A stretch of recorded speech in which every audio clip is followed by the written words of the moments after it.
Okay, this video is all about creating more club head speed and hitting more solid iron shots.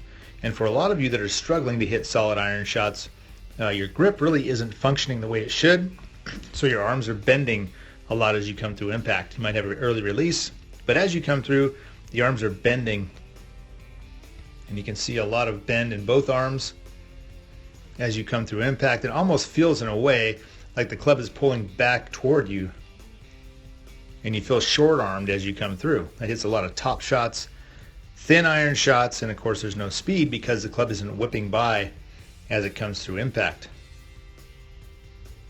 And so to work on that, to give you a feel of how to release it, we can use what's called a split-handed drill, where you spread your hands apart on the club like you see here. And what that does is it allows me to feel more leverage as I go back. You can see how the wrist hinge is really maximized as I go back, as it feels like this arm's pushing out and the right hand is pulling back. So there's a push-pull happening when you're hinging really well at this point, and that creates a great amount of wrist hinge, as you can see, halfway back. As it comes through, of course, by having my hands spread apart, this is really feel the difference in the motion. As I come through, the club's whipping through there, and once again it rehinges on the other side.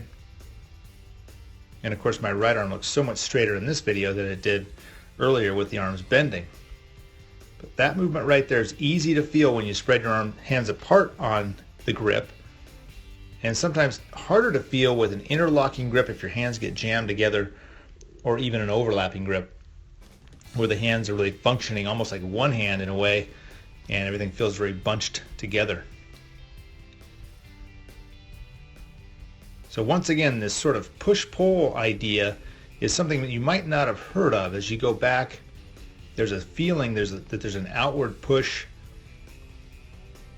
coming this way with the left hand, and a pull. You can see that I'm just pulling with my fingers back against the shaft that way, which creates the wrist hinge on the backswing.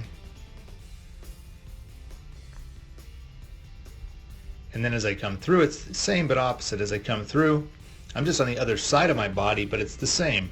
I do have, there's a push out of the left and a pulling back of the right. And it's this push-pull method, or action rather, that really helps you feel the release that sends the club head farther around and creates the snap and the whip. And of course, we've all heard sort of this triangle idea where the arms are straighter out here. Very helpful as you're learning to grip it properly and create this club head speed and whip and release that we all want when we're looking for more power and of course more solid contact. So if you've never tried that split-handed drill, spread your hands apart on the grip an inch or two, tee up a ball and hit a few shots, and you will feel a massive amount of club head release. And don't be surprised if the ball goes to left, that's fine. Once it goes to the left for a little while, you'll know that you're releasing it properly.